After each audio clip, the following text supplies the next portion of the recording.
모두를 주님의 이름으로 축복합니다. 우리 이런 노래가 하나 있어요. 흙 다시 만져보자 바닷물도 춤을 춘다. 기어이 보시려던 어른님 번님 어찌하리. 이날이 40년 뜨거운 피 엉긴 자 취니 길이길이 지키세 길이길이 지키세. 무슨 노래죠? 광복절 노래죠. 광복절 노래. 전쟁의 패배로 일본의 식민지가 되었던 우리 대한민국이 일본으로부터 독립해서 자유를 얻게 된 날이 광복절, 빛을 회복한 날, 그죠? 빛을 되찾은 날. 다시 말하면 빼앗겼던 그 빛을 빼앗겨서 어두워졌던 곳에 다시 빛이 비치게 된 날.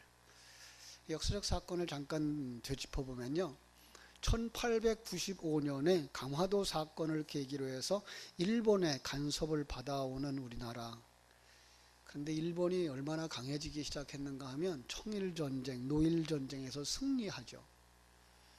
그리고 나서 그때 다시 한국을 통해서 중국을 이제 점령하려고 한국을 통해 들어가죠. 그래서 1910년에 8월 29일 날 이 식민지로 합방되고 말아요.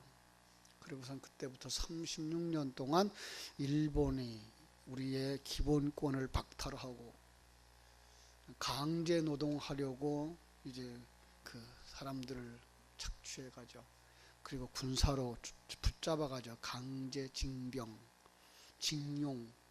그런가 하면은 참 처녀들을 데리고 가서 성노예로 만들었던 그런 역사, 그죠?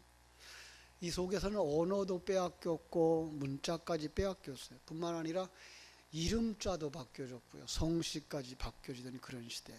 참 온갖 탄압 속에서 광복을 하려고, 그죠? 이 다시 자유를 회복하려고 지하 운동을 얼마나 열심히들 했는지 몰라요.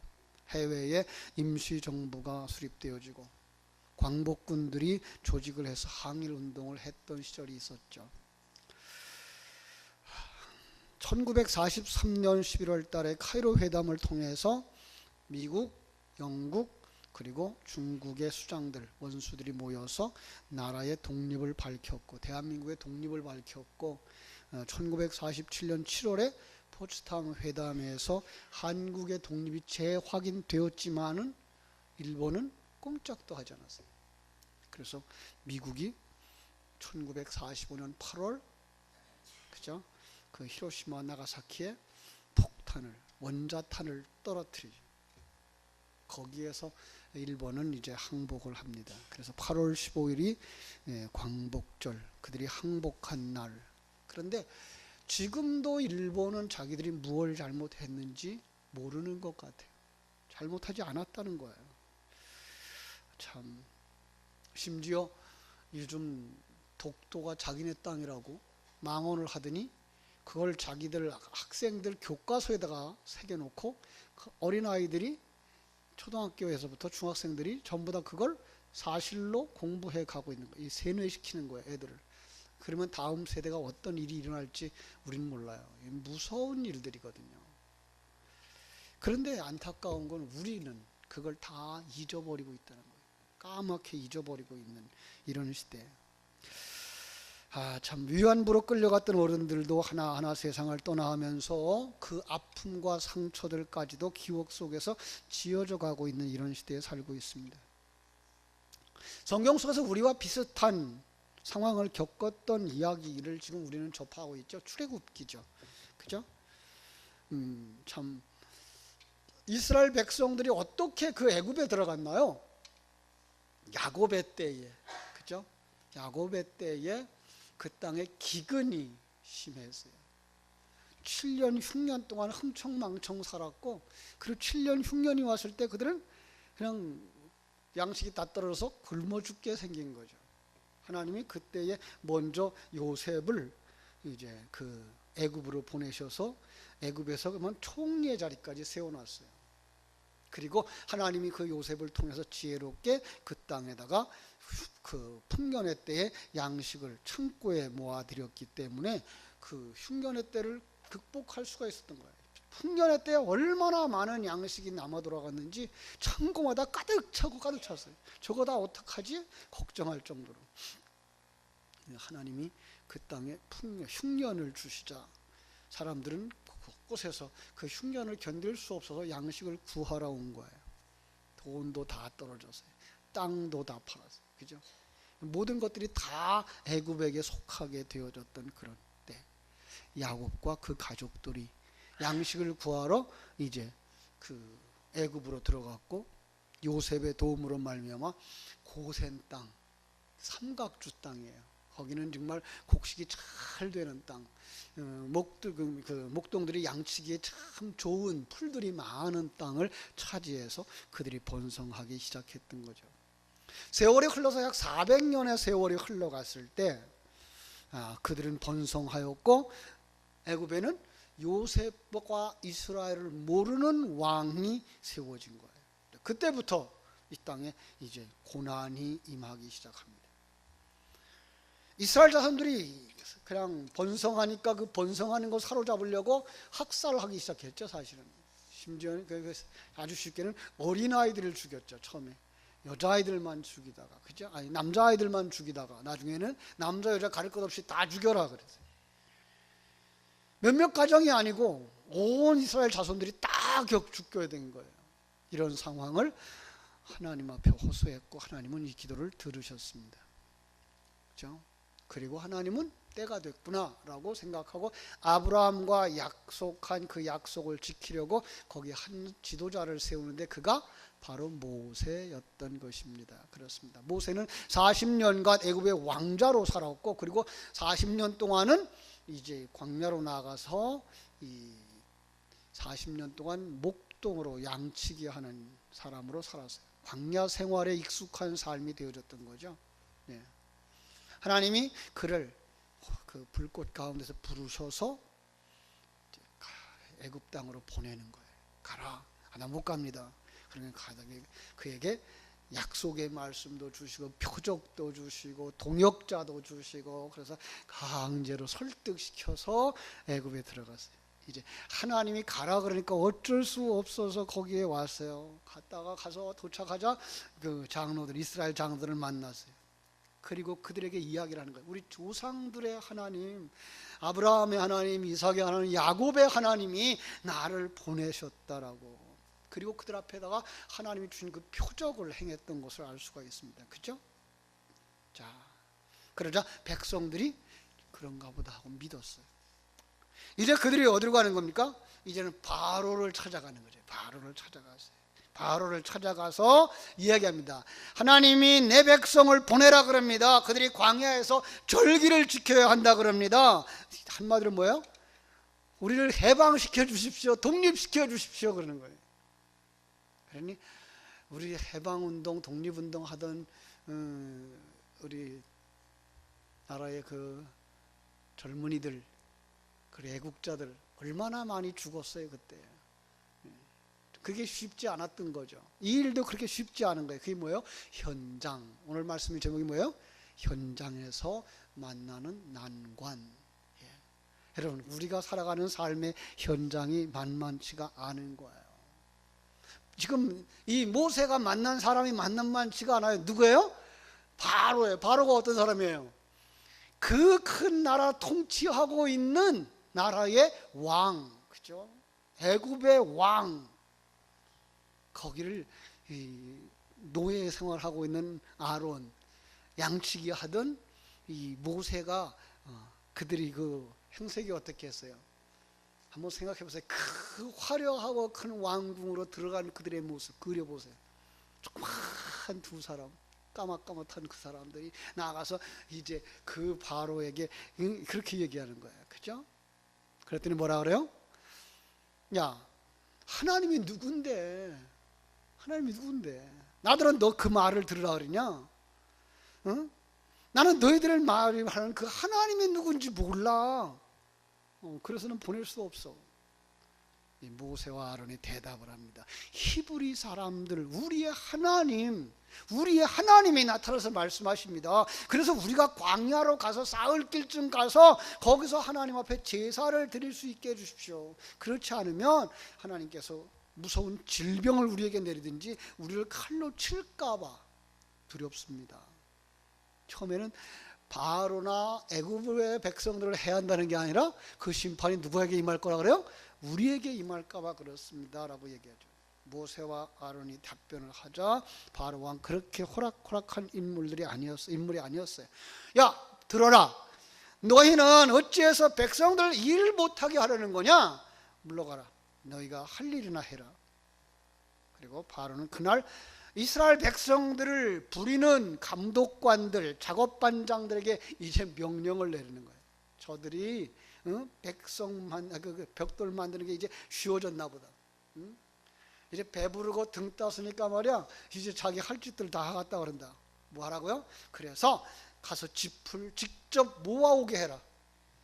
벽돌 생산량은 하나도 감해주지 마라.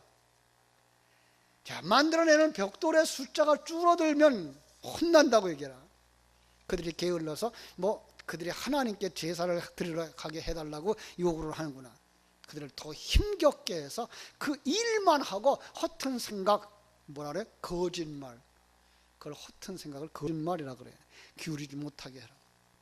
이 명령을 받은 이스라엘 백성들을 부리는 이 감독관들, 작업반장들이 그들에게 가서 선포합니다. 우리 왕 바로가 명령한다. 내가 너희들에게 짚을 더 이상 주지 않겠다. 너희는 가서 너희가 쓸 짚을 구해다가 벽돌을 만드는데 벽돌 숫자는 하나도 감해주지 않는다.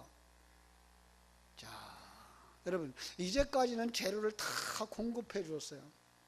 그들은 한 자리에서 벽돌만 만들어서 구우면 그것으로 충분했어요. 그리고 그것도 힘들게 그 일을 맞춰야만 했어요. 그런데 이제 재료를 구해온다 그러면 재료 구하러 가는 시간에 벽돌 숫자는 당연히 줄어들겠죠. 그죠? 핍박이 오기 시작하는 거죠. 그죠?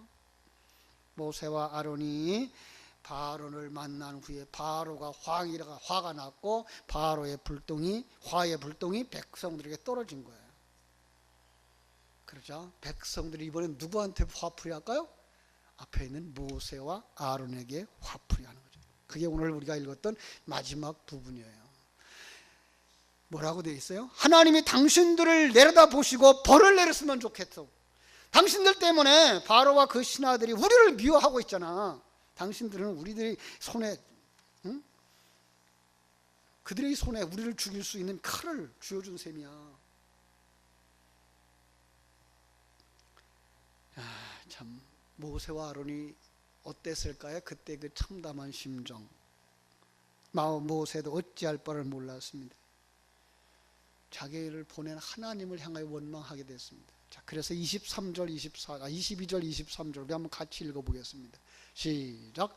모세가 여호와께 돌아와서 아뢰되 주여 어찌하여 이 백성 학대를 당하게 하셨나이까? 어찌하여 나를 보내셨나이까? 내가 바로에게 들어가서 주의 이름으로 말한 후로부터 그가 이 백성을 더 학대하며 주께서도 주의 백성을 구원하지 아니하시나이다. 주여 어찌해서 백성들을 괴롭게 하십니까? 왜 나를 이곳에 보내셨습니까?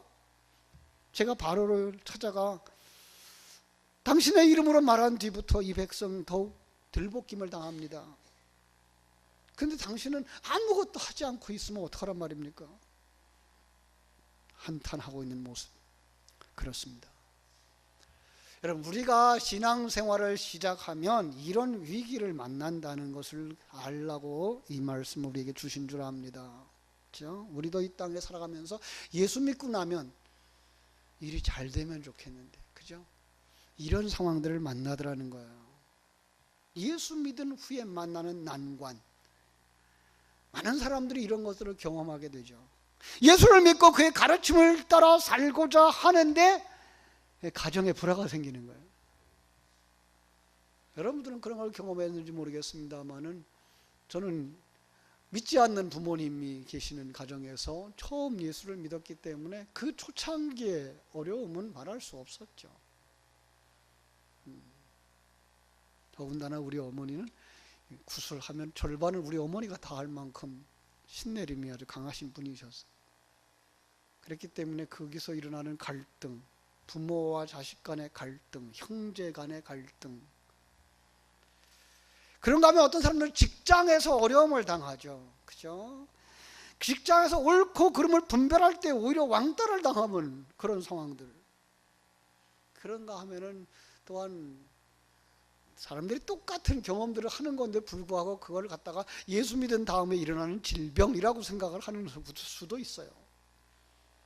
그런가 하면요, 우리 청년들 같은 경우는 군대 가면 이 군대 가서 그 주위를 만날 때 그 어려움들을 당하죠. 그죠?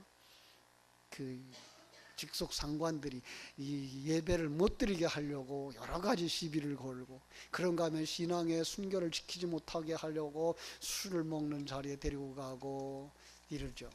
그때의 믿음을 지키지 못하고 넘어지는 많은 사람들을 보게 되는 거죠. 그죠? 야, 도대체 왜 이런 일이 일어나는 겁니까? 누군가가 여러분에게 와서 그 이야기를 묻는다면 믿음의 선배된 우리 권사님들, 또 우리 집사님들, 또 우리 장로님들 어떻게 대답하실래요? 누군가가 그걸 여러분에게 와서 묻는다면 여러분은 먼저 감사하셔야 돼요. 누구한테? 하나님에게. 예. 왜요? 그 사람이 여러분을 믿어주기 때문에 여러분 앞에 그 이야기를 할 수 있는 거예요. 예. 믿지 못하면 여러분에게 절대로 그 이야기를 하지 않죠. 그러나 여러분을 신뢰한다는 거예요. 여러분이 믿음의 선배이기 때문에 여러분에게 물으면 더 영적이고 더 신앙적인 대답을 얻을 것이라고 하는 그 마음에 그 믿음이 있기 때문에 다가온 거거든요. 정말 그때 여러분들은 감사해야 되죠. 그런가 하면 그때에 그들을 정말 위로하고 격려해 줄 필요가 있어요. 아직 믿음의 눈이 열리지 않았거나 그 상황 속에 하나님이 함께 하고 있다는 사실을 보지 못한다면 일단 필요한 건 위로겠죠. 그죠? 그렇군요. 아, 그런 어려움이 있군요. 그 다음에 생각할 수 있는 게 뭐예요? 내게 그런 경험이 있었다면, 그럼요. 우리도 그런 경험을 겪어서 여기까지 왔으니까 그 경험을 이야기해 줄 수 있죠. 경험을 이야기한다 그러면 상대방은 동질감을 가지고 여러분의 이야기를 들을 수 있고, 그죠? 여러분이 그들을 참 더 가까이서 도와줄 수가 있게 되겠죠. 그리고 나서 입을 열어서 영적 전쟁이 무엇인가를 이야기할 수 있어야 됩니다. 전에는 우리들도 그들과 다를 바가 없는 사람들이었어요. 그리고 그 사람들과 어울릴 수밖에 없었고요. 그죠? 그런데 이제 우리가 영적 생명을 가진 자, 하나님의 생명을 가진 자가 되었기 때문에 거부 반응이 일어나고 있다는 것. 여기서 우리가 성령이 충만해서 하나님의 영광을 드러내는 사람이 되어져야 한다고 잘 참고 인내하며 실력을 쌓으라고 오히려 인정받는 기회, 승리의 기회가 될 것이라고 격려해 줄 것이 필요하겠죠. 성경이 있다면 성경을 찾아볼 수 있어야 돼요. 어디 찾아볼까요? 요한복음 15장 18절 19절 같이 찾아서 보겠습니다. 요한복음 15장 18절 19절 찾았으면 같이 읽습니다. 요한복음 15장 18절 세상이 너희를 미워하면 너희보다 먼저 나를 미워한 줄을 알라. 너희가 세상에 속하였으면 세상이 자기의 것을 사랑할 것이나 너희는 세상에 속한 자가 아니요 도리어 내가 너희를 세상에서 택하였기 때문에 세상이 너희를 미워하느니라. 예. 당신은 이미 하나님과 하나 된 사람입니다. 예수 그리스도와 하나 된 사람입니다. 하나님이 지금 당신을 만들어가고 있는 것입니다. 예. 이 사건을 통해서, 그 사람을 통해서 하나님이 우리로 하여금 영적 생명을 성장하게 해주시고, 그리고 사단의 그 올무에서부터, 사단의 유혹으로부터 벗어나게 해주시는, 우리로 하여금 이제까지 살아왔던 삶의 터전 아브라함에게 본토 친척 아비집을 떠나라고 했던 것처럼 세속적인 가치관과 세계관, 인생관 끊어버리고 하나님 주신 가치관 가지고 하나님 주신 나라를 향하여 달려갈 수 있도록 하나님이 훈련시켜 주는 겁니다 라고 가르쳐 주어야 할 것입니다. 한 곳 더 보십시오. 히브리서 12장 8절입니다. 히브리서 12장 8절 뭐라고 되어 있죠? 징계는 다 받는 것이오늘 너희가 없으면 사생자요 버리운 자니라. 예. 징계를 다 받는데 징계라는 말이 뭐라 그랬죠? 히브리서 12장 8절 파이디아스. 파이디아스가 뭐예요? 아들 만들기. 예. 이건 아들을 만드는 모든 과정에 모든 성도들에게 다 겪는 거라는 거예요. 그게 없으면 뭐예요? 사생자. 생명이 없는 거예요. 하나님의 생명이 없는 거예요. 하나님과 관계가 없는 자예요. 친아들이 아니니라 그랬어요. 먼저 성경은 버리운 자니라 그랬어요. 예. 그러니까 이 땅에 살아가는 성도들은 이 땅에서 이 영적 싸움을 겪게 된다는 거 아셔야 되죠. 제가 그걸 늘 요한계시록에서는 몇 장부터 몇 장까지 설명하죠? 6장부터 18장까지. 그죠? 7인, 7나팔, 7대접을 통해서 우리의 옛사람을 다 부숴버리고 그 속에서 하나님이 새 사람으로 완성시켜서 그리스도의 신부로 완성시키는 게 19장에 등장하는 신부. 누구의 모습이에요? 권사님 모습. 우리 집사님 모습. 그럼 그 과정을 거치려면 어떻게 돼요? 우리 속에 잡티가 많으면 용광로를 통과해야만 그 잡티들이 빠져나가겠죠. 그 용광로를 거쳐가는 과정이 말랑말랑할까요? 어려울까요? 이건 말랑말랑한 일이 아니에요. 그죠? 용광로를 거쳐가려면 뭐 해야 돼요? 우리 먹거리 끝에서 발끝까지 다 녹아야 돼요. 그죠? 옛사람 것이 다 벗어져야 돼요. 잡티같이 다 떠내려가야 돼요. 그것이 누구에게 주신 거예요? 징계를 아들 만들기 과정 속에 주신 거라는 거죠. 그렇습니다. 뿐만 아니라 지금 모세처럼 우리가 사명자로 나아갈 때, 전도자로 나아갈 때 어떻게 돼야 될까요? 전도자로 나가는 그 과정, 정말로 모세 가고 싶지 않았어요. 예. 근데 하나님이 강권하고, 예, 능력도 주고 설득도 하고, 그래서 가서 섰는데, 예, 그냥 뻥 뚫렸으면 얼마나 좋겠어요. 그냥 바로가 앞에 꽉 막아버리니까 이거 어떻게 할 바 모르는 거예요. 그죠? 여러분, 그때에 우리 마태복음 10장 17절을 기억했으면 좋겠어요. 마태복음 10장 16절 17절. 보라, 내가 너희를 보냄이 양을 이리 가운데로 보냄과 같도다. 그러므로 너희 뱀같이 지혜롭고 비둘기같이 순결하라. 사람들을 삼가라. 그들이 너희를 공회에 넘겨주겠고 그들의 회당에서 채찍질하리라. 아니, 이럴 줄 알았으면 보내시지나 말지. 그죠? 누구 앞에 서는 것과 같다고요? 이리 앞에. 누가? 양새끼가. 뭐 하라는 얘기예요? 잡아 먹히라는 거예요. 잡아 먹히면 여러분 어떤 역사가 일어나는지 압니까? 영적 세계에서는 잡아 먹히면 그 먹은 이리가 뭐가 되는 줄 아세요? 양이 된다는 사실이에요. 이런 원리는요 성경에 밖에 없어요. 그렇죠? 그래서 예수님이, 예, 창세기 3장 15절에서 뭐라 그래요? 뱀은 그의 머리를 상해가 할 것이고 그 다음에, 예? 그 사람은 어떻게 해요? 뱀의 머리를 밟는데요. 아주 쉬운 얘기예요. 여러분, 그들은 우리 그 예수 믿는 사람을 해하려 드는데, 해하려 들면 그냥 발꿈치를 상할 정도밖에 안 되는데, 그 진리를 가지고 나가서 그를 정복하면 어떻게 돼요? 그의 머리가 바스러지는 거예요. 사단의 권세가 깨지는 거예요. 그런데 불구하고 그의 입에다가 발꿈치를 밀어 넣는 거예요. 예수님이 우리에게 살과 피를 먹여 주시는 거예요. 그러면 우리가 뭐가 돼요? 우리가 작은 예수가 되는 거예요. 이건 천국의 비밀이에요. 예. 참, 그래서 우리 하나님께서는 우리에게 뭐라고 말씀하시는가 하면 뱀같이 지혜롭고 비둘기같이 순결하라고 말씀하시는 거예요. 하나님의 생명 가진 자답게 살라는 거예요. 예. 우리가 싸워야 할 이 사단의 세력은 그렇게 녹록하지가 않아요. 그럼에도 불구하고 하나님 우리에게 이렇게 역사하시면서 우리를 보내시는 줄로 믿습니다.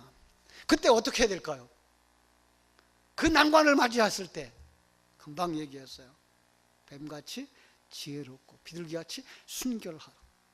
가장 중요한 건 거기서 자기 정체성을 회복해야 돼. 내가 누군가라는 거예요.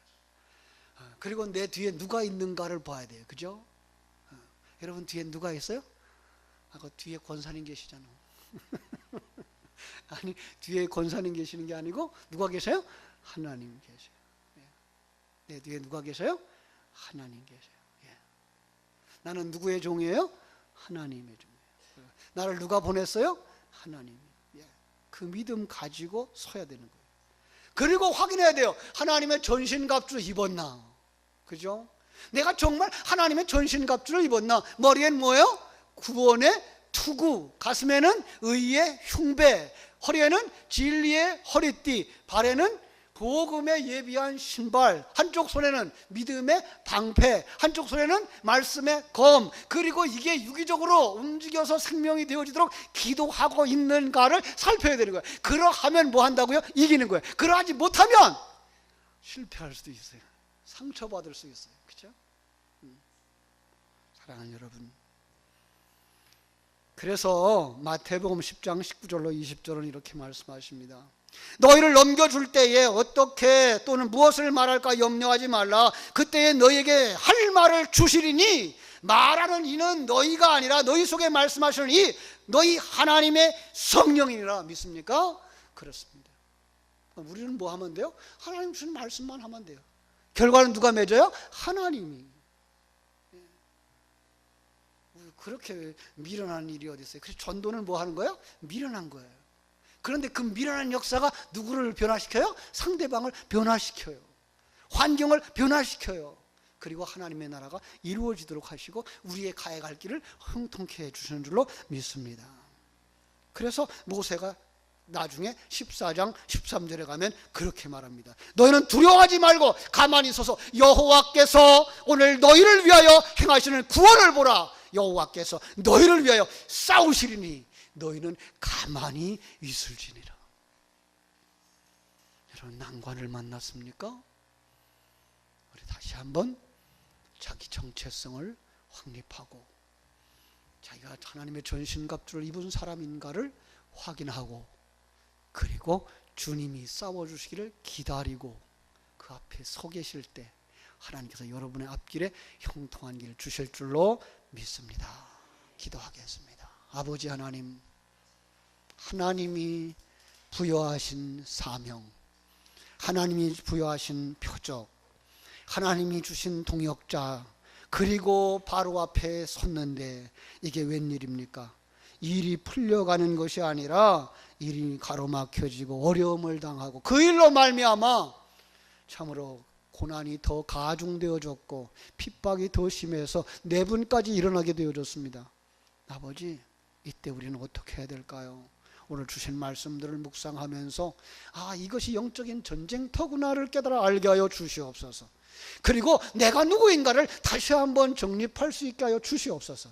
한 걸음 더 나가서 나는 지금 하나님의 전신갑주를 입은 사람인가, 그리고 하나님이 쓰시는 도구 하나님의 그 군사인가 확인할 수 있게 해주셔서 정말 주님 주신 말씀대로 서서 기다릴 수 있는 사람들, 하나님이 열어주시는 그 일을 바라다보고 나아가는 믿음의 사람들이 다 되게 하여 주시옵소서. 승리하게 하여 주시고 형통하게 하여 주시고 완성되어지는 그날을 바라다보며 달려가는 믿음의 용사들, 하나님의 전신갑주를 입은 사람들, 하나님이 보내심을 받은 자 되게 하여 주시옵소서. 감사하며 예수님 이름으로 기도하옵나이다. 아멘.